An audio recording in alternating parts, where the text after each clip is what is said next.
Bismillahirrahmanirrahim. Assalamualaikum warahmatullahi wabarakatuh.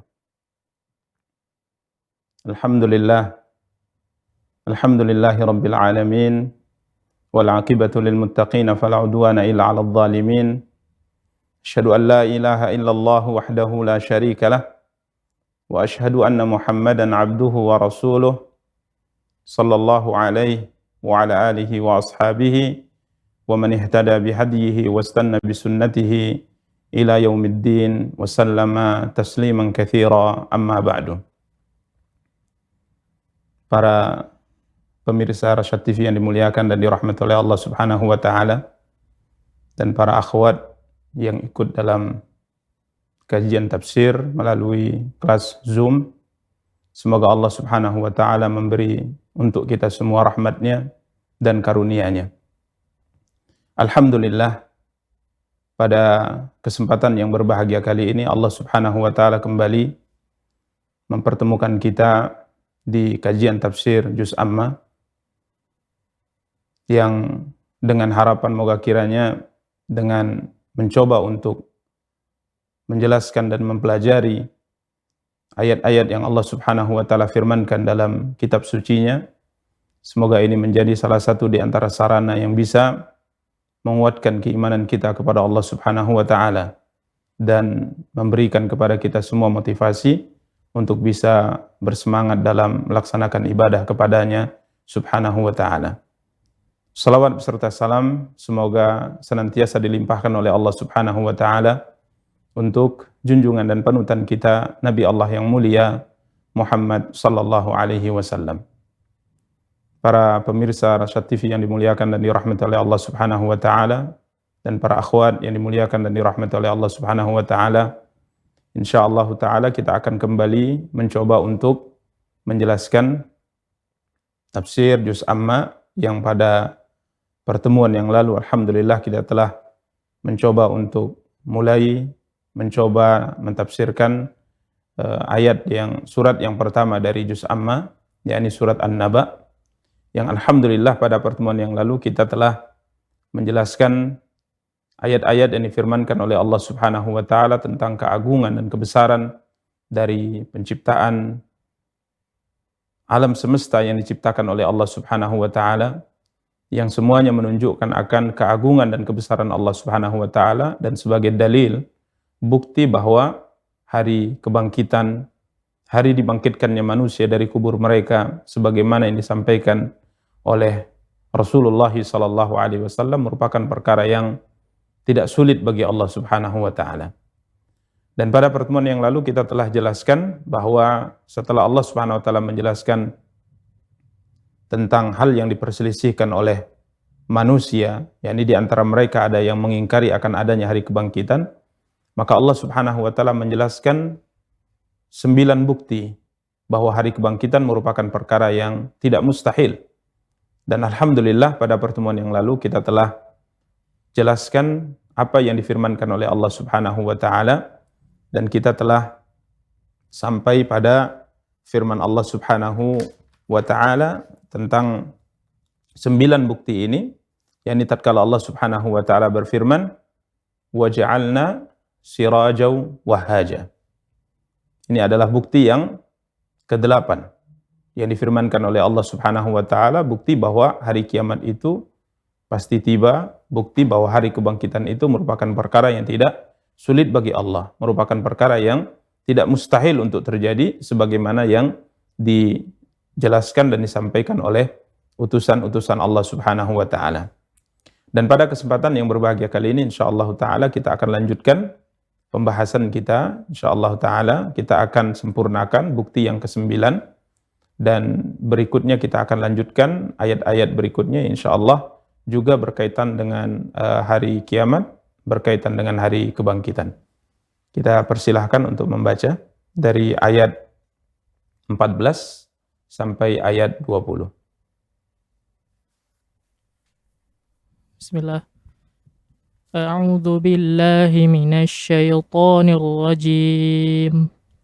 Wa anzalna minal mu'sirati ma'an sajjaja لنخرج به حبا ونباتا وجنات ألفافا إن يوم الفصل كان ميقاتا يوم ينفخ في الصور فتأتون أفواجا وفتحت السماء فكانت أبوابا وسيرت الجبال فكانت سرابا.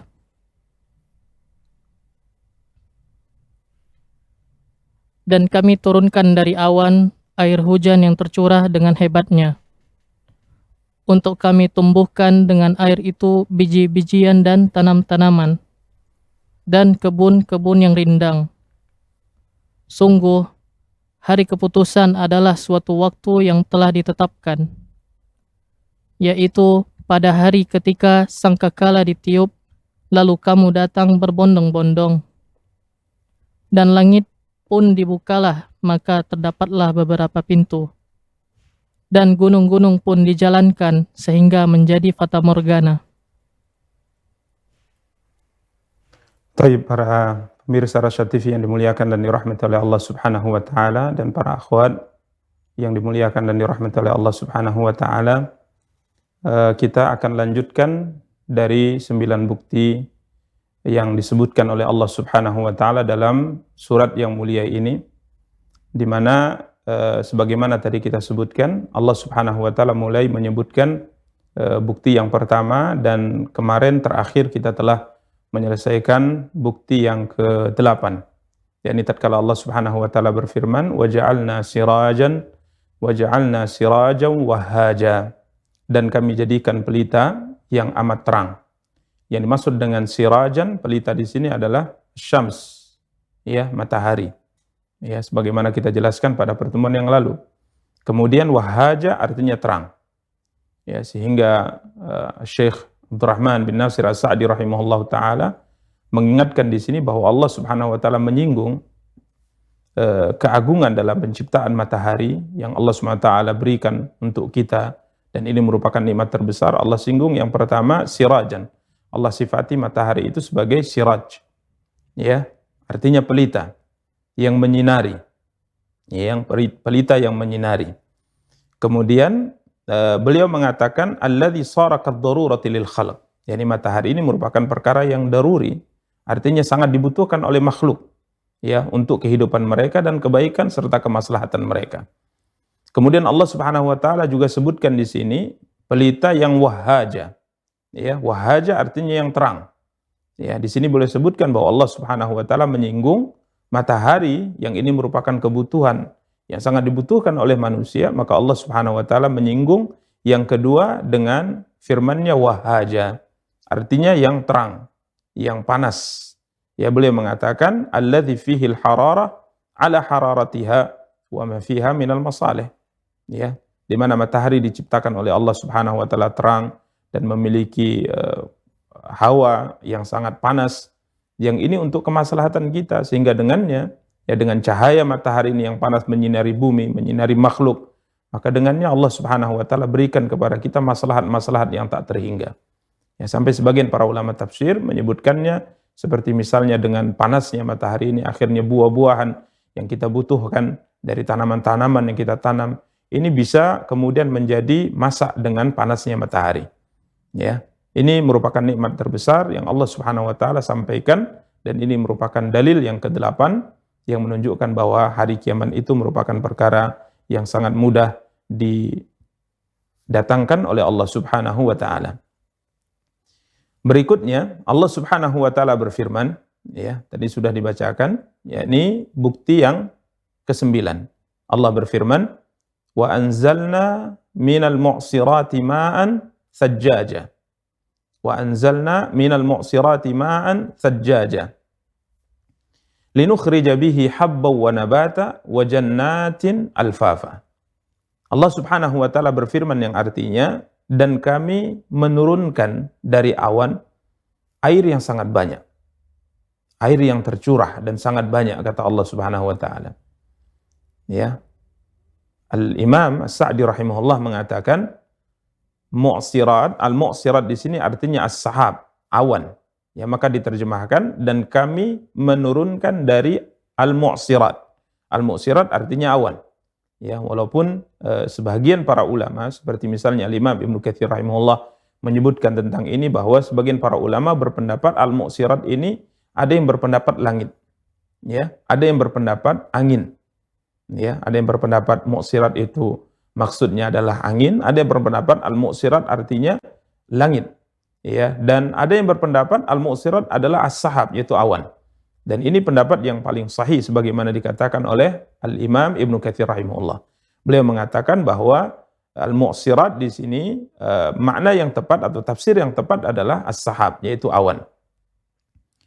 Sesuai dengan apa yang difirmankan oleh Allah Subhanahu wa taala. Imam Ibnu Katsir mengatakan demikian ya, karena Allah Subhanahu wa taala berfirman, ini sebagai dalil bahwa al-mu'sirat itu tafsirnya adalah as-sahab, maksudnya adalah as-sahab. Apa yang difirmankan oleh Allah Subhanahu wa taala misalnya dalam surat Ar-Rum ayat 48. Allah Subhanahu wa taala berfirman, A'udzu billahi minasyaitonir rajim. Allahul ladzi yursilur riyaha fatuthiru sahaban fayabsutuhu fis sama' kaifa yasha wa yaj'aluhu kisafa fataral wadqa yakhruju min khilalihi فَإِذَا أَصَابَ بِهِ مَنْ يَشَاءُ مِنْ عِبَادِهِ إِذَا هُمْ يَسْتَبْشِرُونَ. Ya, Allah Subhanahu wa taala berfirman yang artinya dalam surat Ar-Rum ayat 48, Allah dialah yang mengirim angin. Allahul ladzi yursilur riyah. Allah dialah yang mengirim angin. Kemudian angin ini fatuthiru sahaban fayabsutuhu fis sama'. Lalu angin ini menggerakkan awan. Ya, ini Allah SWT sedang berfirman tentang air hujan ya yang diturunkan oleh Allah dengan tahapan yang disebutkan dalam ayat ini. Jadi Allah SWT mengirim angin, kemudian angin ini menggerakkan awan. Ya, fayabsutuhu fis sama'. Kemudian Allah Subhanahu wa taala membentangkan angin ini di atas langit. Ya. Kaifa yasha, ya, menurut yang dikehendakinya kata Allah Subhanahu wa taala. Wa yaj'aluhu kisafan fataral wadqa yakhruju min khilalihi. Dan Allah Subhanahu wa taala menjadikan awan tadi bergumpal-gumpal kata Allah Subhanahu wa taala. Jadi setelah digerakkan oleh angin, ditiupkan oleh angin, ya ditiup oleh angin kemudian menyebar di atas langit, kemudian awan ini akhirnya menjadi bergumpal. Ya. Kemudian Allah Subhanahu wa taala berfirman, yakhruju min khilalihi fataral wadqa yakhruju min hilalihi. Lalu kamu akan melihat hujan keluar dari celah-celah awan ini. Ya, dari celah-celah awan ini. Ini menunjukkan bahwa hujan itu turun dari awan. Ya, maka Imam Ibnu Katsir rahimahullah taala mengatakan bahwa tafsir yang paling sahih dari al-mu'sirat ya adalah as-sahab. Ini awan. Ya, karena Allah Subhanahu wa taala mengatakan fataral wadqa yakhruju min khilalihi. Maka engkau lihat air hujan itu turun dari celah-celah awan ini. Jadi ini pendapat yang paling sahih dari beberapa pendapat yang dinukil dari para ulama ahli tafsir dalam tafsir al-mu'sirat. Jadi Allah Subhanahu wa taala mengatakan wa anzalna minal mu'sirat. Mu'sirat artinya awan, ma'an sajjaja. Ya, As-Sa'di rahimahullah, Al-Imam As-Sa'di rahimahullah mengatakan sajjajan ay katsiran jiddan. Banyak sekali, tercurah dan sangat banyak, artinya sangat deras, turun di atas muka bumi. Para pemirsa Rasyad TV yang dimuliakan dan dirahmati oleh Allah Subhanahu wa taala, ayat ini menyinggung tentang keagungan Allah Subhanahu wa taala tatkala Allah Subhanahu wa taala menurunkan hujan ke bumi. Di mana air hujan merupakan nikmat yang sangat besar yang Allah anugerahkan kepada manusia. Ya, yang Allah SWT anugerahkan kepada manusia. Sehingga sebagian para ulama mengatakan bahwa semua air yang ada di atas muka bumi ini pada hakikatnya sumbernya adalah hujan, dari hujan. Ya, jika seandainya hujan tidak turun, ya, tidak diturunkan oleh Allah Subhanahu wa taala, maka akan terjadi kekeringan di atas muka bumi. Ya, akan terjadi kekeringan di atas muka bumi yang tentunya manusia dan binatang akan mati karenanya karena tidak ada air. Karena ia merupakan sumber dari kehidupan. Maka subhanallah, Maha suci Allah. Ya, kita senantiasa memuji Allah Subhanahu wa taala karena Allah Subhanahu wa taala terus turunkan hujan untuk kita yang itu merupakan kebutuhan pokok bagi kehidupan kita manusia maupun makhluk yang lain yang ada di atas muka bumi ini.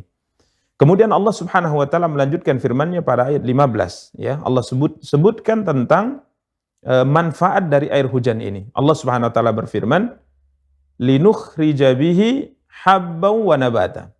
Ya, supaya kami tumbuhkan dengan air itu, yaitu dengan air hujan, habban, yakni biji-bijian, wa nabatan, dan tumbuh-tumbuhan.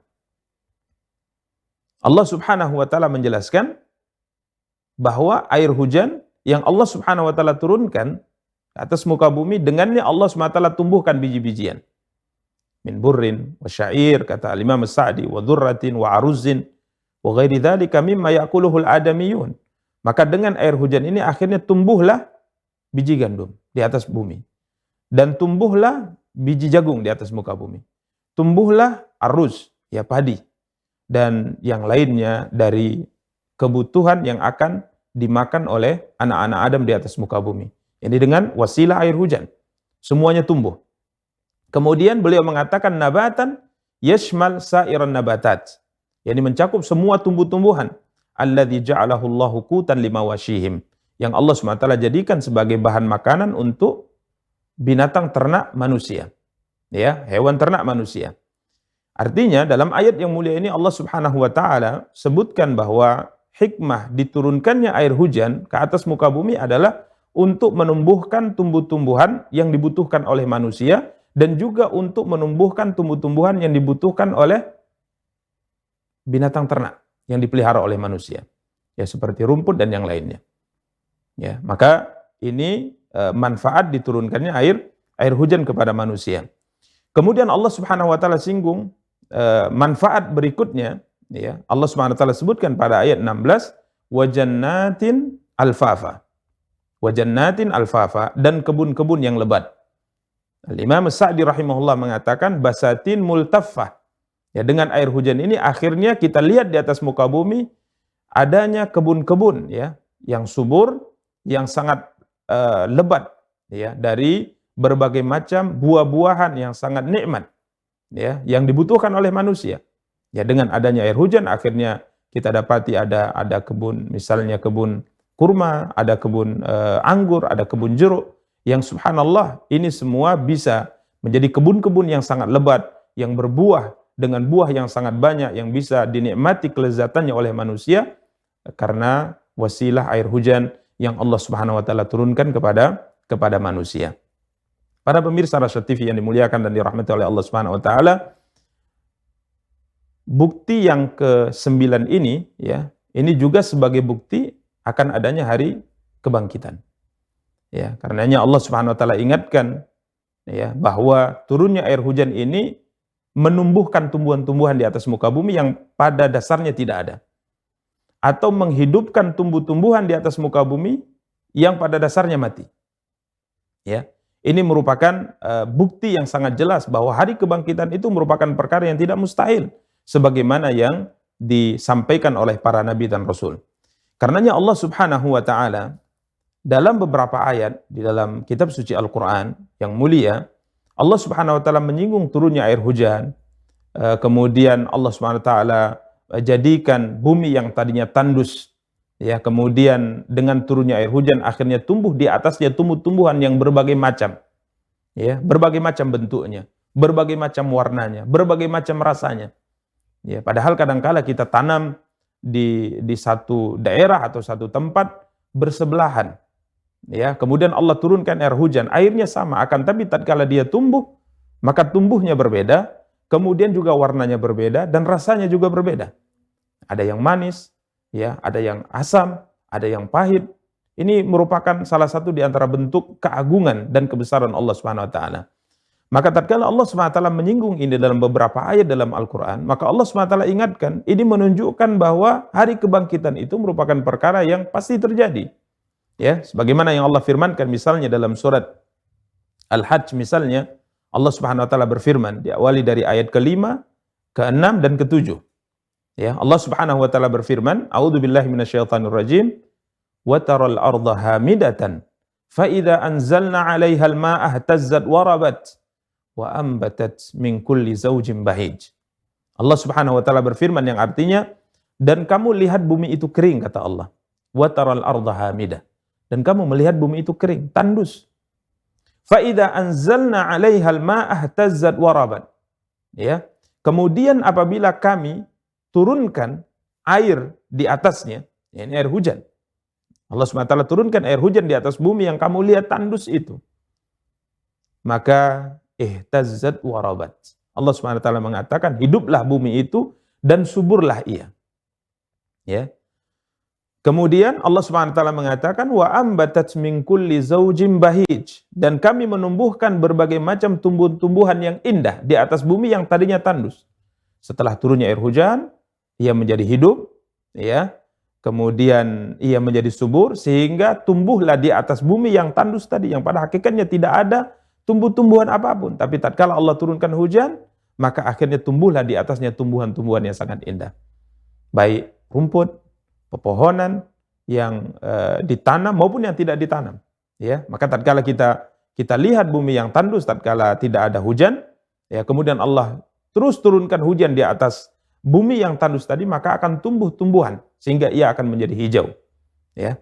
Kemudian Allah Subhanahu wa taala setelah menyebutkan tentang air hujan yang menumbuhkan tumbuhan-tumbuhan yang sangat indah di atas muka bumi, yang pada dasarnya bumi tadi sebelum diturunkan air hujan dalam kondisi sangat tandus, maka Allah Subhanahu wa taala mengatakan pada ayat yang ke-6, "Dzalika bi annallaha huwal haqq wa annahu yuhyil mauta wa annahu ala kulli syai'in qadir." Yang demikian itu karena sesungguhnya Allah dialah Rabb yang hak. Satu-satunya Rabb yang berhak untuk disembah. Satu-satunya Rabb yang berhak untuk diibadahi Subhanahu wa ta'ala. Kemudian, wa annahu yuhyil mauta. Yang demikian karena Allah Subhanahu wa ta'ala sesungguhnya dialah yang menghidupkan segala hal yang mati. Ya, segala hal yang mati. Wa annahu ala kulli syai'in qadir. Dan dialah Allah Subhanahu wa ta'ala yang maha kuasa atas segala sesuatu. Ya, coba lihat.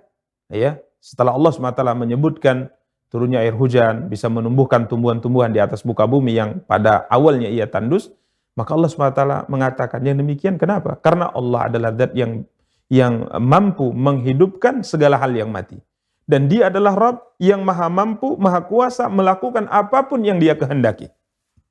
Kemudian pada ayat yang ke-7, ini yang terkait dengan pembahasan kita. Ya, Allah Subhanahu wa taala mengatakan, wa annas sa'ata atiyatun la raiba fiha wa annallaha yab'atsu man fil qubur. Allah Subhanahu wa taala mengatakan, dan sesungguhnya hari kiamat itu, kata Allah Subhanahu wa taala, pastilah datang. Wa annas sa'ata atiyah. Dan sesungguhnya hari kiamat itu pastilah datang, kata Allah Subhanahu wa taala. La raiba fiha, tidak ada keraguan padanya. Artinya datangnya hari kiamat merupakan perkara yang pasti yang tidak diragukan lagi. Ya. Kemudian Allah SWT mengatakan, wa annallaha yab'atsu man fil qubur, dan kelak pada hari kiamat Allah Subhanahu wa taala akan membangkitkan semua orang, semua manusia yang berada di dalam kubur mereka. Jadi para pemirsa Rasyad TV yang dimuliakan dan dirahmati oleh Allah Subhanahu wa taala, tatkala orang-orang kafir mengingkari akan adanya hari kebangkitan, akan adanya hari di mana manusia bangkit kembali dari kubur mereka, maka Allah ingatkan mereka. Perhatikan air hujan. Bagaimana air hujan ini bisa menumbuhkan tumbuhan-tumbuhan di atas muka bumi yang pada hakikatnya ia tandus kemudian menjadi hidup, kemudian tumbuh di atasnya tumbuhan-tumbuhan berbagai macam bentuknya. Maka begitu juga, ya, begitu juga hari kebangkitan, ya, begitu juga hari kebangkitan. Ya, di mana Allah Subhanahu wa taala mampu menghidupkan bumi yang tadinya mati, mampu menghidupkan, menumbuhkan biji-bijian dan menumbuhkan tumbuhan-tumbuhan yang berbagai macam di atas muka bumi, maka dia juga yang maha kuasa, maha mampu menghidupkan manusia setelah kematian mereka. Ya, ini bukti yang ke-9 yang disebutkan oleh Allah Subhanahu wa taala. Kemudian di akhir pembahasan dan penjelasan tafsir dari Al-Imam As-Sa'di terkait dengan 9 bukti ini, beliau menutup tafsir beliau tatkala menyebutkan, menjelaskan 9 bukti ini. Allah Subhanahu wa taala menyebutkan, diawali dengan alam naj'alil arda mihada, Bukankah kami telah menjadikan bumi sebagai hamparan untuk manusia, kemudian ditutup dengan bukti ke-9, diturunkannya air hujan? Maka Al-Imam Sa'di rahimahullah berkata, "Falladhi an'ama 'alaikum bihadhihi an-ni'amal 'azimah allati la yuqaddaru qadruha wa la yuhsa 'adaduha, kaifa takfuruna bihi wa tukadzibuna ma akhbarakum bihi minal ba'tsi wan nusyur." Ya, beliau rahimahullah taala mengatakan, maka Allah Subhanahu wa taala yang telah memberikan nikmat kepada kalian, nikmat-nikmat yang sangat agung ini. Ya, dijadikannya bumi sebagai hamparan untuk kita, dijadikannya al-jibal autada, ya, gunung sebagai pasak bumi sehingga bumi tidak bergerak, tidak goncang. Kemudian Allah SWT ciptakan kita berpasang-pasangan. Allah menjadikan tidur kita sebagai istirahat untuk kita. Allah menjadikan malam ya sebagai pakaian. Allah Subhanahu wa taala menjadikan siang sebagai waktu untuk mencari nafkah, penghidupan. Allah Subhanahu wa taala ciptakan di atas kita 7 lapis langit yang sangat kokoh. Kemudian Allah Subhanahu wa taala menciptakan pelita yang sangat terang, dan Allah menurunkan air hujan ya kepada kita yang sangat banyak, sangat deras. Maka beliau mengatakan, Allah yang telah memberikan kepada kita nikmat-nikmat yang sangat agung ini, allati la yuqaddaru qadruha, yang tidak bisa diperkirakan ukuran nikmat-nikmat ini dan tidak bisa kita menghitung jumlahnya. Ya, beliau mengatakan, kaifa takfuruna bihi wa tukadzibuna ma akhbarakum bihi minal ba'tsi wan nusyur. Ya, bagaimana kalian kafir kepada Allah, ingkar kepada Allah, dan mendustakan apa yang disampaikan kepada kalian tentang adanya hari kebangkitan. Seorang tatkala menyadari nikmat Allah Subhanahu wa taala itu sangat banyak, menyadari keagungan-keagungan Allah Subhanahu wa taala dari apa yang Allah sebutkan dari yang pertama sampai ke-9, maka tidak layak ia kemudian mengingkari akan adanya hari kebangkitan. Tidak layak ia ingkar kepada Allah. Ia mendustakan apa yang disampaikan oleh Allah melalui perantara para rasul. Kemudian Al-Imam Sa'di rahimahullah taala mengatakan, am kaifa tasta'inuna bi ni'amihi ala ma'asi. Atau bagaimana kalian menggunakan nikmat yang Allah SWT anugerahkan kepada kalian untuk bermaksiat kepada Allah SWT. Jadi ada 2 poin yang disinggung oleh beliau rahimahullah dalam akhir penjelasan 9 bukti akan keagungan dan kebesaran Allah dan kuasa Allah SWT. Beliau mengatakan yang pertama, sebagaimana kita sebutkan tadi, bagaimana kalian ingkar kepada Allah, bagaimana kalian tidak percaya dengan adanya hari kebangkitan, padahal Dia Allah telah memberikan kepada kalian nikmat yang sangat luar biasa. Dan yang kedua yang beliau katakan, atau bagaimana kalian menggunakan nikmat-nikmat yang sangat luar biasa ini untuk bermaksiat kepada Allah Subhanahu wa taala. Artinya kufur nikmat. Karena memang seorang hamba tatkala Allah Subhanahu wa taala anugerahkan kepadanya nikmat yang sangat banyak, maka ia harus mensyukurinya. Ia harus mensyukurinya. Dan 9 bukti akan adanya hari kiamat yang telah kita tafsirkan di atas, ini merupakan nikmat yang sangat agung, nikmat terbesar yang Allah anugerahkan kepada kita. Ya, kita contohkan pada pertemuan yang lalu, bagaimana Allah Subhanahu wa taala mengatakan, wa ja'alna naumakum subata. Bagaimana Allah Subhanahu wa taala jadikan tidur kita sebagai sarana untuk istirahat kita. Di mana kita telah jelaskan bahwa jika seandainya tidur tidak ada, ya, tidur tidak ada, maka apa yang terjadi pada tubuh kita? Kita akan lelah, kita akan capek, bahkan kita mungkin akan sakit dan bisa menyebabkan kematian. Tapi dengan nikmat Allah, dengan kasih sayang Allah, Allah ciptakan tidur, sehingga pergerakan kita berhenti dengan tidur tadi. Aktivitas kita bisa berhenti dengan tidur tadi. Kemudian setelah kita bangun dari tidur kita, maka yang kita rasakan apa? Yang kita rasakan adalah kebugaran. Yang kita rasakan adalah kesegaran. Yang kita rasakan adalah kekuatan kembali ke tubuh kita. Ini nikmat yang sangat luar biasa. Maka jangan sampai nikmat yang besar ini kemudian kita kufuri. Ya, nikmat yang besar ini tidak kita syukuri. Kita ingkar terhadap nikmat yang Allah anugerahkan kepada kita. Makanya Imam Sa'di mengatakan, atau bagaimana kalian menggunakan nikmat yang Allah berikan kepada kalian untuk maksiat. Setelah lelah kita beraktivitas, setelah lelah kita bekerja, kemudian Allah SWT mudahkan kita tertidur pulas di malam hari. Pagi harinya, kita kembali bermaksiat kepada Allah. Nas'alullah salamul afiyah. Nas'alullah salamul afiyah. Jika seandainya itu yang kita lakukan, setelah tubuh kita kembali kuat, kita kembali bugar, kemudian kita bermaksiat kepada Allah Subhanahu wa taala, maka hakikatnya kita tidak mensyukuri nikmat yang Allah anugerahkan kepada kita. Para pemirsa Rasyad TV yang dimuliakan dan dirahmati oleh Allah, syukur kepada Allah atas nikmat yang Allah berikan kepada kita, wajib kita lakukan dengan 3 hal. Ini sebagaimana dikatakan oleh Imam Ibnu Qayyim rahimahullah. Asyukru yakunu bil qalbi wal lisani wal jawarih. Syukur terhadap nikmat yang Allah Subhanahu wa taala anugerahkan kepada kita, kita lakukan dengan 3 hal. Pertama, bersyukur dengan hati kita. Kemudian yang kedua, bersyukur dengan lisan kita. Kemudian yang ketiga, bersyukur dengan anggota tubuh kita. Apa ini maksud dengan bersyukur dengan hati? Artinya kita akui nikmat ini merupakan pemberian dari Allah Subhanahu wa taala. Kita akui itu. Ya, nikmat ini merupakan pemberian dari Allah Subhanahu wa taala. Kemudian apa yang dimaksud dengan syukur dengan lisan? Yakni adanya ungkapan yang keluar dari lisan kita, ya, sebagai bentuk sana'an wa i'tirafan, sebagai bentuk sanjungan dan pujian kita kepada Allah dan pengakuan kita kepada Allah bahwa nikmat ini Allah yang memberikannya. Ya, karenanya dalam hadis Anas bin Malik radhiyallahu an, diriwayatkan Imam Muslim, Rasulullah sallallahu alaihi wasallam bersabda, "Innallaha la yarda 'anil 'abd." Sesungguhnya Allah SWT sangat ridha kepada seorang hamba. Ayyakulal aklata fayahmadahu 'alaiha. Di mana hamba ini tatkala makan, ya, tatkala makan, kemudian selesai makan dia memuji Allah SWT. Dia mengatakan alhamdulillah. Au yashraba asy-syurbata au yashraba asy-syarbata fayahmaduhu 'alaiha.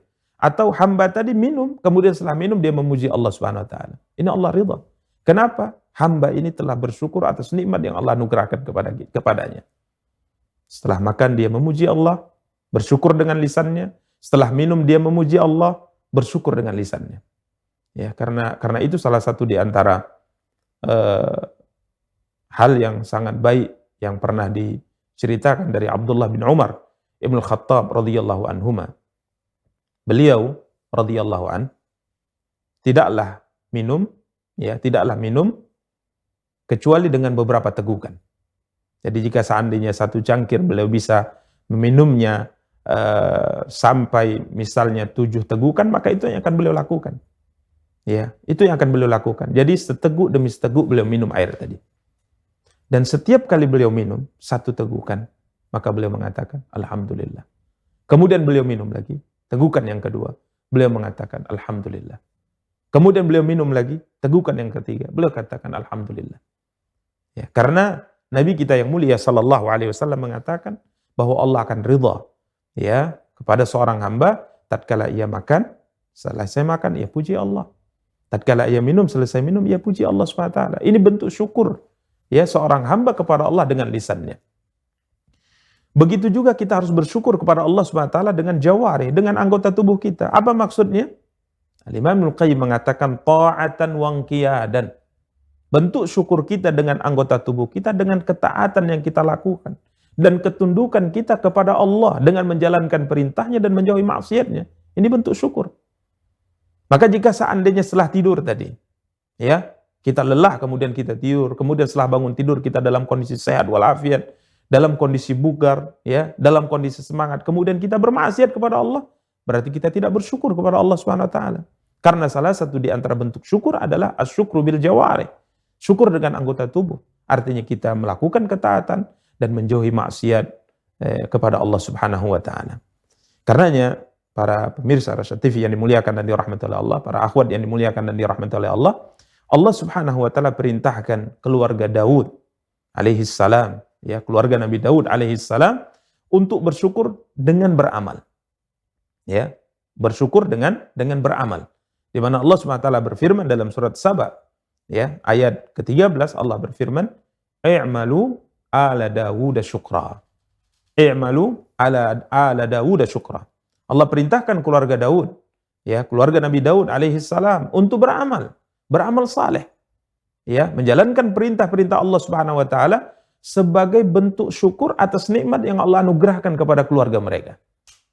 Ya, jadi ini syukur yang harus kita lakukan yang ketiga, dan ini merupakan inti daripada syukur itu. Maka jika seandainya kita mengaku, kita mengaku telah mensyukuri nikmat Allah dengan hati kita, dan kita memuji Allah dengan mengatakan alhamdulillah, tapi tidak terlihat dalam amaliyah kita menjalankan perintah Allah dan menjauhi larangan Allah, ini syukur kita tidak sempurna. Syukur kita tidak sempurna. Karenanya apa yang dilakukan oleh Nabi kita yang mulia sallallahu alaihi wasallam? Nabi kita yang mulia sallallahu alaihi wasallam mengerjakan salat malam sampai kaki beliau bengkak karenanya. Bahkan diceritakan dalam satu athar dari Aisyah radhiyallahu taala anha, tatkala turun kepada Nabi kita yang mulia sallallahu alaihi wasallam ayat-ayat terakhir dari surat Ali Imran. Ayat-ayat terakhir dari surat Ali Imran. Maka apa yang dilakukan oleh Nabi sallallahu alaihi wasallam malam itu? Nabi kita yang mulia sallallahu alaihi wasallam meminta izin kepada Aisyah radhiyallahu taala anha untuk membiarkan beliau beribadah kepada Allah Subhanahu wa taala. Membiarkan beliau beribadah kepada Allah malam itu. Dari ini ata'abbadu li rabbi. Wahai Aisyah, izinkan aku malam ini untuk fokus beribadah kepada Allah Subhanahu wa taala.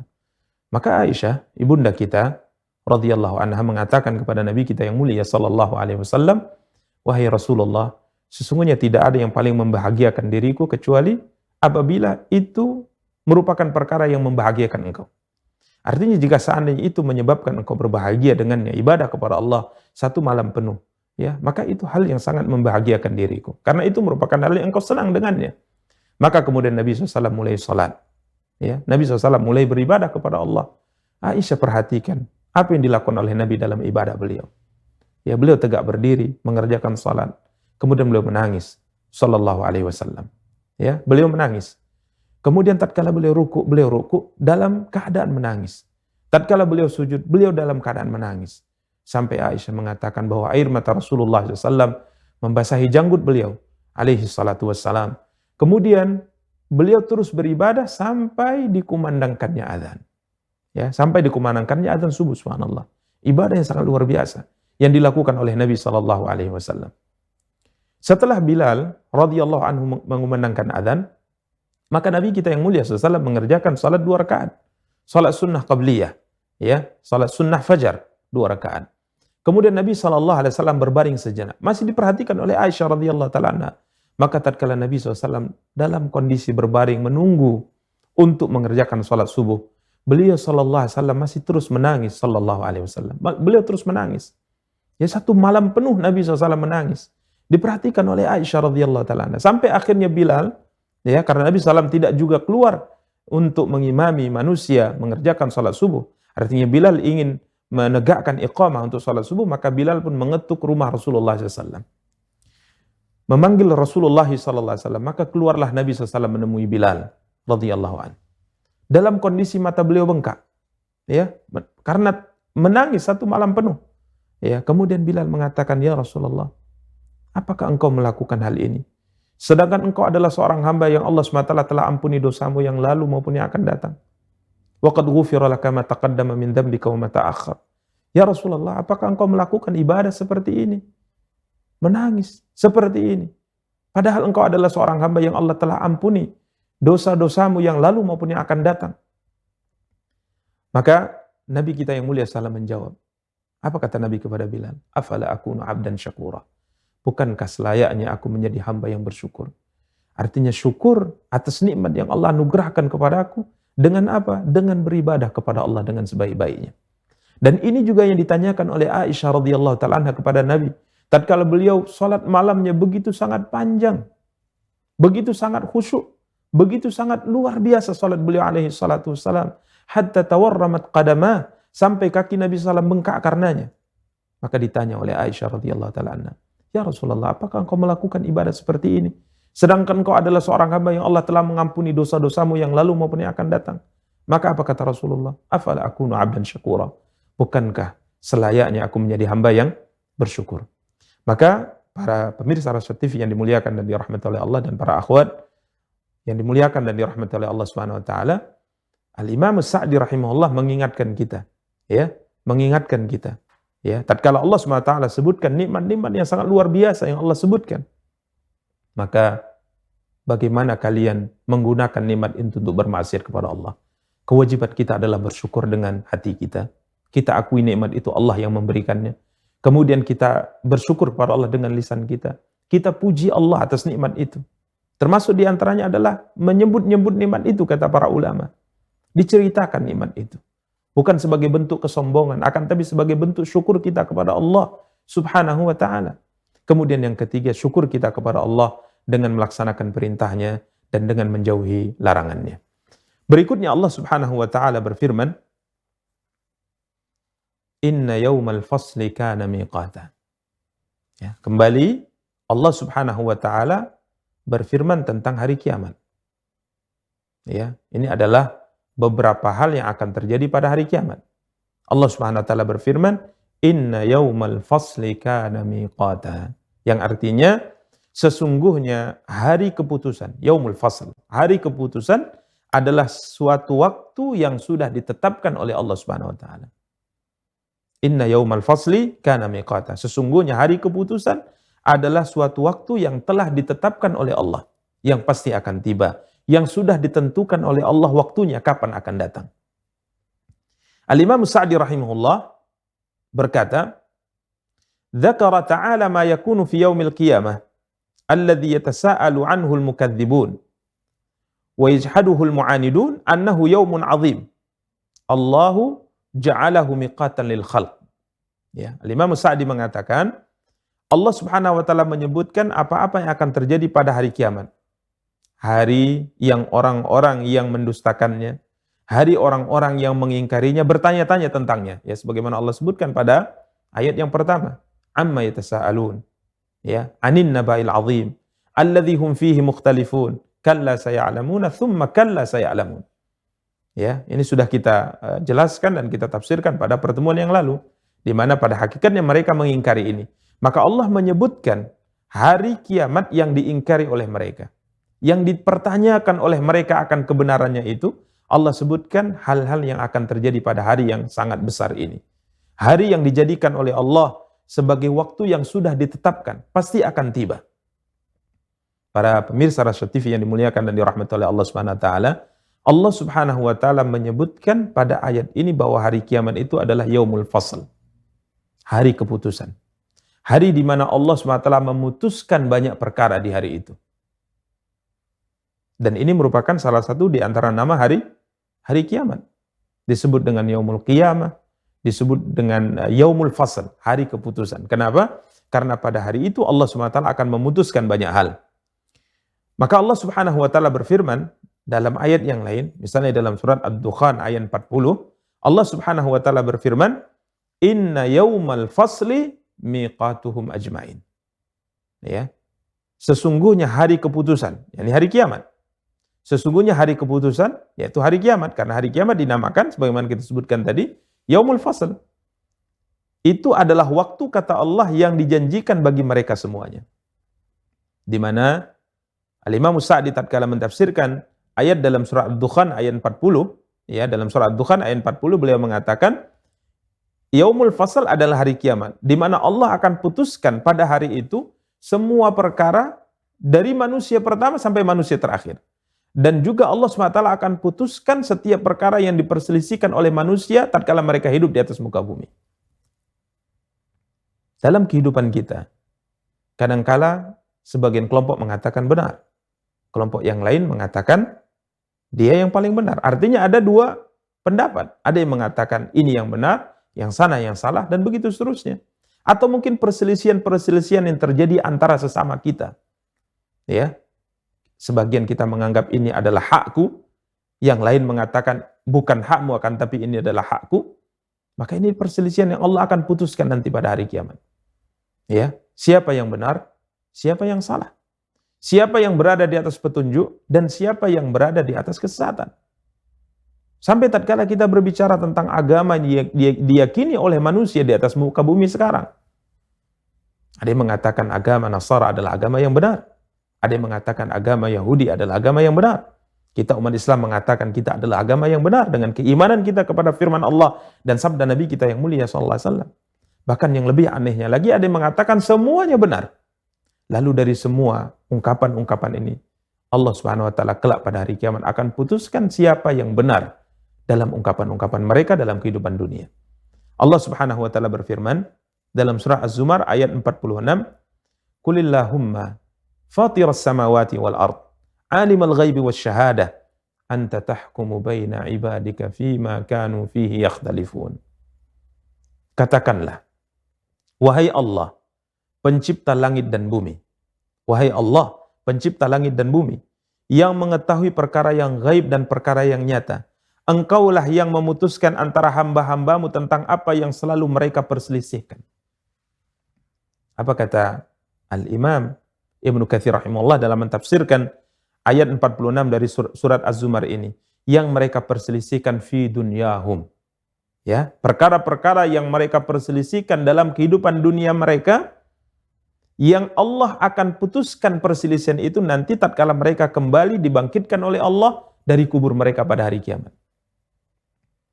Ada satu ayat yang difirmankan oleh Allah SWT menggambarkan sebagai bentuk nyata dari apa yang disebutkan bahwa hari kiamat adalah yaumul fasl, hari keputusan, yang Allah akan menyelesaikan di sana semua perkara yang terjadi pada manusia dalam perkara yang mereka perselisihkan di kalangan mereka. Allah SWT berfirman dalam surat Al-Hajj ayat 17, "Innal ladzina amanu wal ladzina hadu was-sabiin wan nasara wal majusa wal ladzina asyraku." Sesungguhnya orang-orang yang beriman. Ini kita, orang-orang beriman, beriman kepada Allah, beriman kepada Rasulnya. Wal ladzina hadu, dan orang-orang Yahudi. Was-sabiin, dan orang-orang sabiin, artinya yang keluar dari agama yang sebelumnya mereka anut. Wan nasara, dan orang-orang Nasrani. Wal majus, dan orang-orang majusi, yakni yang menyembah api. Walladzina asyraku, dan orang-orang musyrik. Ya, dan orang-orang musyrik. Jadi di sini Allah SWT menyebutkan beberapa kelompok dalam kehidupan dunia yang mereka meyakini dengan keyakinan-keyakinan yang berbeda.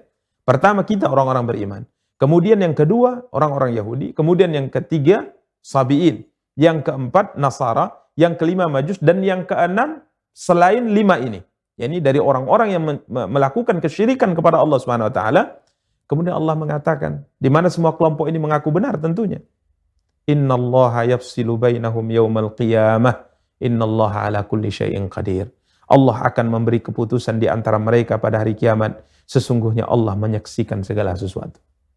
Ya, ini hari kiamat disebut dengan yaumul fasl, hari keputusan, di mana Allah SWT akan memutuskan semua perkara pada hari kiamat. Sehingga siapa yang berhak nanti diputuskan masuk ke dalam surga, maka ia akan masuk surga. Dan siapa yang berhak dengan keputusan Allah karena kesalahan dan dosa yang dilakukan, maka Allah akan campakkan ia ke dalam api neraka, waliyadzubillah. Ini yang disebutkan oleh para ulama tentang yaumul fasl. Kemudian pada ayat ini Allah SWT mengatakan hari kiamat adalah miqata. Jadi satu sisi dia yaumul fasl, hari keputusan, di sisi lain Allah sebutkan miqata, waktu yang sudah ditetapkan oleh Allah SWT. Artinya hari kiamat pasti tiba. Hari kiamat pasti datang. Hari kebangkitan manusia dari kuburnya merupakan ketetapan yang pasti Allah tetapkan. Hanya saja tidak ada seorang pun yang tahu kapan hari kiamat itu akan tiba. Ya, dia merupakan hari yang pasti tiba pada waktu yang sudah ditentukan oleh Allah. Akan tapi rahasia kapan adanya hari kiamat tidak pernah disingkap oleh Allah kepada siapapun. Tidak kepada seorang nabi yang diutus oleh Allah, tidak pula kepada seorang malaikat yang kedudukannya dekat dengan Allah, apalagi dengan yang lainnya. Karenanya tatkala Jibril alaihi salatu wassalam datang kepada Nabi sallallahu alaihi wasallam, bertanya kepada Nabi kita yang mulia sallallahu alaihi wasallam, kapan hari kiamat? Kapan hari kiamat? Ya Rasulullah, mata sa'ah? Akhbirni anis sa'ah. Kabarkan kepada aku kapan terjadi hari kiamat. Ini pertanyaan Jibril alaihi salatu wassalam kepada Nabi di hadapan para sahabat. Ya, tatkala beliau datang menyerupai seorang lelaki, bertanya kepada Nabi tentang Islam, bertanya kepada Nabi tentang iman, bertanya kepada Nabi tentang ihsan. Maka pertanyaan yang keempat yang diajukan oleh Jibril adalah akhbirni anis sa'ah. Ya, kabarkan kepadaku ya Muhammad kapan terjadi hari kiamat. Maka apa kata Rasulullah sallallahu alaihi wasallam, al-mas'ulu anha bi'alama minas sa'il. Tidaklah yang ditanya lebih mengetahui dari yang bertanya. Artinya sebagaimana yang bertanya tidak tahu kapan terjadinya hari kiamat, maka yang ditanya juga tidak tahu kapan terjadinya hari kiamat. Karena ini merupakan rahasia yang Allah simpan yang tidak dibuka oleh Allah kepada siapapun. Maka para ulama mengatakan, sebagaimana disebutkan dalam sebuah hadis, ada 5 kunci gaib yang tidak disingkap oleh Allah kepada siapapun dari makhluknya, termasuk di antaranya adalah kapan terjadinya hari kiamat.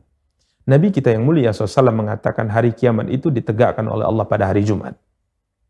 Ya, pada hari Jumat. Akan tapi Jumat kapan? Tahun berapa? Ini tidak ada yang mengetahuinya. Maka tatkala tiupan sangkakala itu tiupkan oleh malaikat Israfil, maka semua manusia akan terkejut karenanya. Ya, karenanya siapapun yang bisa memperkirakan atau mengatakan ia bisa memperkirakan kapan terjadi hari kiamat, bisa menghitung kapan terjadi hari kiamat, atau bisa menginformasikan kepada kita, mengkhabarkan kepada kita kapan terjadi hari kiamat, maka ini termasuk di antara orang-orang yang mengaku-ngaku mengetahui perkara yang gaib. Ya, mengaku-ngaku mengetahui perkara yang gaib. Karena tidak ada seorang pun yang tahu, tidak ada satu makhluk pun yang tahu kapan terjadi hari kiamat. Hanya saja Nabi SAW mengkhabarkan kepada kita tanda-tanda terjadinya hari kiamat. Ini yang disebutkan oleh Allah Subhanahu wa taala ya tentang yaumul fasl ya, di mana Allah Subhanahu wa taala berfirman dalam ayat ini, inna yaumal fasli kana miqata. Sesungguhnya hari keputusan adalah suatu waktu yang telah ditetapkan oleh Allah Subhanahu wa taala. Berikutnya Allah Subhanahu wa taala melanjutkan firman-Nya pada ayat ke-18.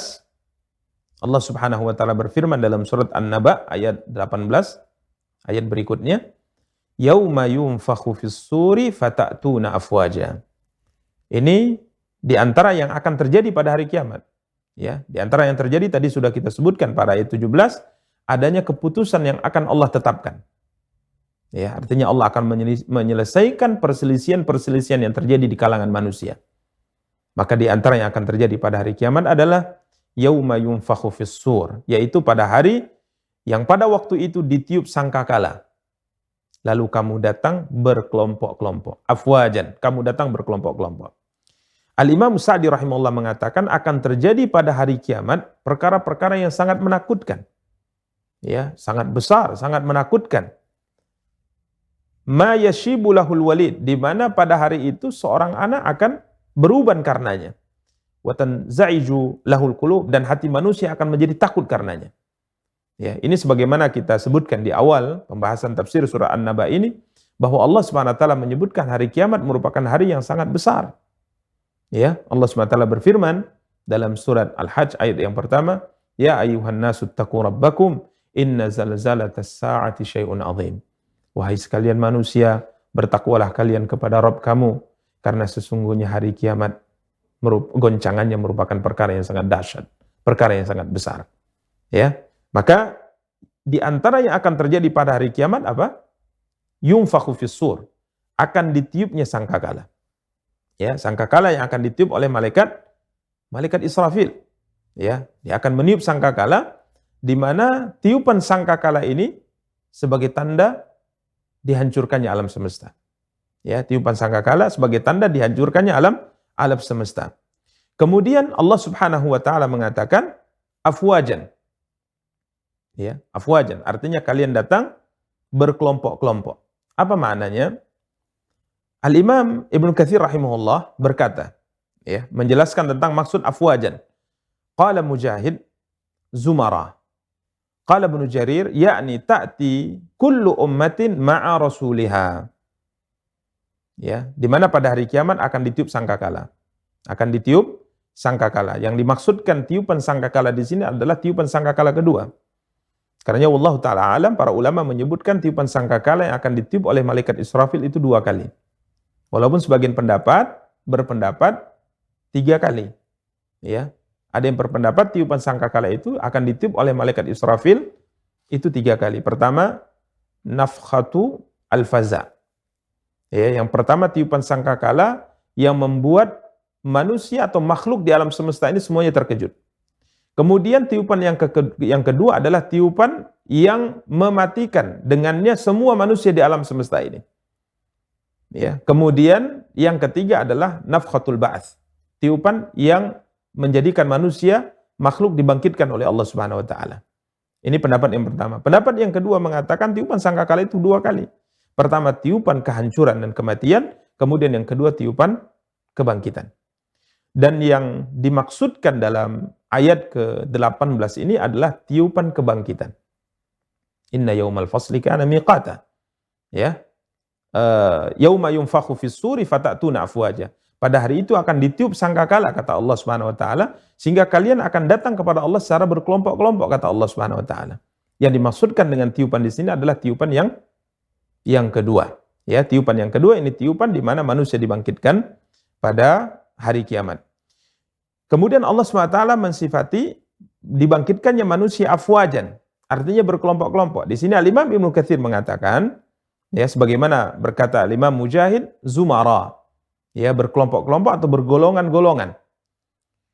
Al-Imam Ibnu Jarir kata beliau mengatakan, ta'ti kullu ummatin ma'a rasuliha. Yang dimaksud dengan berkelompok adalah setiap umat dibangkitkan oleh Allah dan dipertemukan oleh Allah, disatukan oleh Allah bersama dengan para nabi dan utusan yang Allah utus kepada mereka. Ya, ini yang dimaksud dengan afwajan. Ya, sebagaimana yang difirmankan oleh Allah Subhanahu wa taala, yauma nad'u kulla unasim bi imamihim. Allah berfirman dalam surat Al-Isra ayat 31, ingatlah suatu hari yang pada hari itu kami panggil tiap umat dengan pemimpinnya. Siapa pemimpinnya? Yakni para rasul yang Allah utus kepada mereka. Jadi kita umat Islam berkelompok, pemimpin kita adalah Muhammad sallallahu alaihi wasallam. Umat-umat sebelumnya juga berkelompok, para pemimpin mereka adalah nabi-nabi dan utusan-utusan Allah yang Allah utus kepada mereka. Ya, ini hari kebangkitan. Ya. Dan kembali kita ingatkan bahwa yang dimaksud dengan tiupan sangkakala ini adalah tiupan yang kedua. Ya, tiupan sangkakala ini adalah tiupan yang kedua, yaitu tiupan di mana manusia dibangkitkan oleh Allah Subhanahu wa taala dari kubur mereka. Al-Imam Ibnu Katsir rahimahullahu taala mengisyaratkan ini, ya, bahwa yang dimaksud di sini adalah tiupan yang kedua tatkala beliau menukil perkataan Al-Imam Al-Bukhari rahimahullah dalam sahih beliau tatkala mentafsirkan firman Allah, yauma yunfakhu fis suri fatatuna afwaja. Tatkala beliau mentafsirkan ayat yang sedang kita tafsirkan ini. Al-Imam Ibnu Katsir kemudian mengatakan, Al-Imam Al-Bukhari berkata menukilkan hadis yang menjelaskan tentang dibangkitkannya manusia setelah tiupan sangkakala yang kedua. Di mana Nabi SAW bersabda, ma bainan nafkhataini arba'un. Antara tiupan yang pertama dengan tiupan ini, yakni tiupan yang kedua, ya, jarak waktunya 40. Jarak waktunya 40. Dari tiupan yang pertama, kehancuran alam semesta, kematian semua makhluk, dengan tiupan yang kedua, Nabi SAW katakan jarak waktunya 40. Ini dinukil dari Abu Hurairah radhiyallahu ta'ala kepada tabi'in. Maka orang-orang yang mendengar hadis ini dari Abu Hurairah, beliau menukilkannya dari Nabi SAW, mereka bertanya, ya Abu Hurairah, arba'una yauman, apakah maksudnya jarak waktunya antara tiupan yang pertama dengan tiupan yang kedua 40 hari? Maka Abu Hurairah mengatakan, apa itu? Aku tidak tahu. Kemudian mereka bertanya, arba'una syahran, apakah yang dimaksud 40 bulan? Abu Hurairah mengatakan juga, apa itu? Aku tidak tahu. Kemudian mereka mengatakan, arba'una sana, apakah jaraknya 40 tahun? Abu Hurairah mengatakan, apa itu? Aku tidak tahu. Jadi intinya Abu Hurairah hanya ingat dari Nabi SAW 40. Bisa 40 hari, bisa 40 bulan, bisa 40 tahun. Jarak antara tiupan yang pertama dengan tiupan yang kedua. Akan tapi subhanallah, kalaupun seandainya 40 hari, ya, tentu waktunya sangat jauh. Waktunya sangat lama. Karena hari di hari kiamat, bila kita bandingkan dengan hari kehidupan kita di muka bumi ini, ya, satu hari di sana sama seperti 1000 tahun. Ya, berarti kalau dikatakan 7 hari dengan hitungan hari kiamat, artinya 7000 tahun. Lalu bagaimana kalau 40 bulan? Lalu bagaimana kalau 40 tahun? Subhanallah. Nas'alullah assalamu alafiyah. Kita berdoa semoga Allah SWT memberikan keamanan dan jaminan keselamatan untuk kita tatkala kita dibangkitkan kelak di hari kiamat. Kemudian Nabi SAW melanjutkan sabdanya, summa, kemudian Allah Subhanahu wa taala yunzilullahu minas sama'i ma'an. Kemudian Allah SWT turunkan dari atas air. Artinya setelah berlalunya 40 masa yang disebutkan dalam hadis, dari tiupan yang pertama, maka Allah SWT turunkan air dari atas. Fayambutun kama yambutul baqlu. Maka manusia akan tumbuh, ya, akan tumbuh dari kubur mereka sebagaimana tumbuhnya tanaman tatkala disiram air hujan. Tumbuhnya sayuran tatkala disanam air hujan. Kemudian setelahnya ditiupkan sangkakala yang kedua, maka manusia bangkit dari kubur mereka. Ya, maka manusia bangkit dari kubur mereka dibangkitkan dengan berkelompok-kelompok. Ya, di mana setiap umat dipimpin oleh nabinya. Ya, setiap umat dipimpin oleh nabinya. Demikian para pemirsa Rasyad TV dan para akhwat yang dimuliakan dan dirahmati oleh Allah Subhanahu wa taala. Kemudian yang terakhir Allah Subhanahu wa taala lanjutkan firman-Nya pada surat ini, yakni ayat ke-19. Allah berfirman, "Wa futihatis samaa'u fakanat abwaba." Dan dibukalah langit, maka terdapatlah beberapa pintu. Langit yang Allah Subhanahu wa taala menyinggungnya pada bukti atau 9 bukti yang telah kita jelaskan sebelumnya, ya, di mana Allah Subhanahu wa taala menjadikan di atas kita, wa ja'alna fawqakum sab'an shidada, dan kami jadikan di atas kalian 7 lapis langit yang sangat kokoh. Lapis yang sangat kokoh yang kita tidak melihat adanya celah, ya, tidak melihat adanya penopang. Langit yang sangat kokoh, ya, kelak pada hari kiamat akan dibuka oleh Allah Subhanahu wa taala, maka terdapatlah beberapa pintu. Ya. Tashaqqaqas sama hatta takuna abwaban. Maka langit akan terbelah. Langit akan terbelah, kemudian akan terlihat padanya beberapa pintu. Pintu ini, ya, dikatakan oleh Imam Ibnu Katsir dalam tafsirnya, digunakan oleh para malaikat untuk turun. Ya, pintu ini digunakan pada hari itu oleh para malaikat untuk turun, di mana beliau mengatakan turuqan wa masalik linuzulil malaikah. Ya, akan ada jalan-jalan dan akan ada celah-celah dari pintu-pintu ini untuk turunnya malaikat. Ya, karena pada hari akhirat nanti Allah Subhanahu wa taala akan datang menyelesaikan urusan hamba dan malaikat semuanya juga akan turun mengelilingi manusia. Ya, mengelilingi manusia. Artinya kita dikumpulkan semua manusia dari Adam sampai manusia terakhir di hari kiamat nanti akan digiring oleh Allah Subhanahu wa taala berkelompok-kelompok bersama dengan nabinya, bersama dengan utusan yang Allah utus kepada mereka, kemudian akan dikumpulkan oleh Allah di padang mahsyar. Ya, dikumpulkan oleh Allah Subhanahu wa taala di padang mahsyar. Kemudian di padang mahsyar ini Allah Subhanahu wa taala kemudian akan memutuskan semua perkara yang terjadi di kalangan kita, kalangan manusia.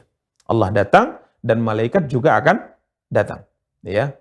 Wa jaa'a rabbuka wal malaku saffan saffa. Allah sebutkan dalam surat Al-Fajr, Allah akan datang dan para malaikat juga akan turun bersaf-saf mengelilingi manusia. Ya, di sana Allah SWT akan putuskan segala perkara yang telah terjadi di dunia ini.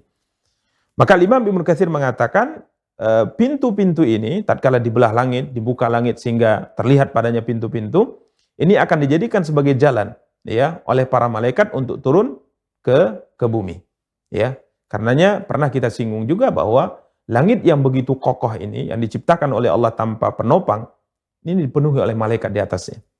Baik langit pertama, langit kedua, sampai langit ketujuh, semuanya penuh dengan malaikat.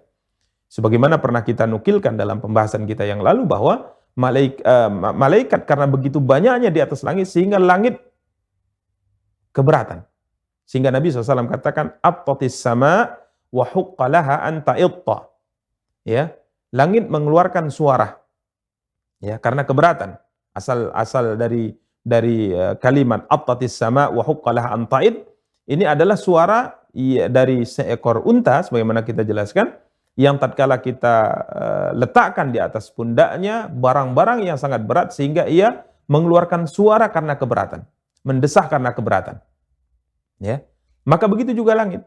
Kemudian Nabi SAW katakan, dan wajar langit keberatan, karena Nabi SAW katakan tidak ada jarak seperti ini di langit. Nabi SAW isyaratkan jarinya, tidak ada jarak seperti di langit kecuali dipenuhi oleh para malaikat-malaikat Allah Subhanahu wa taala.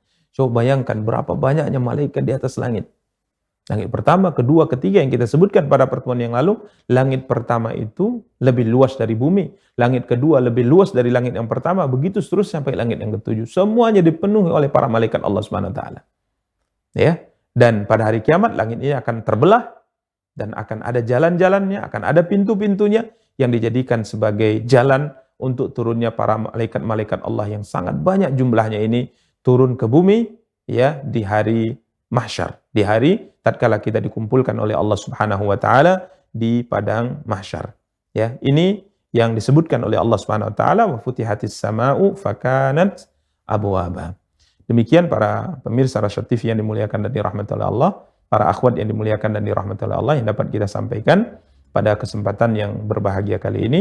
Semoga yang kita sampaikan bisa memberikan faedah kepada kita dan bisa lebih mendekatkan diri kita kepada Allah Subhanahu wa taala dan bisa lebih memberikan kepada kita semangat ya untuk memperbaiki ibadah kita, memperbanyak ibadah kita kepada Allah Subhanahu wa taala untuk hari yang pasti ini, hari di mana kita akan dikumpulkan di hadapan Allah Subhanahu wa taala untuk bertanggung jawab atas semua amal yang kita lakukan selama kita hidup di atas muka bumi ini. Demikian, semoga ada faedahnya dan kita akhiri. Wassallallahu ala nabiyyina Muhammadin wa ala alihi wa sahbihi wa tabi'in. Subhanakallahumma bihamdika asyhadu an la ilaha illa anta astaghfiruka wa atubu ilaika. Wassalamualaikum warahmatullahi wabarakatuh.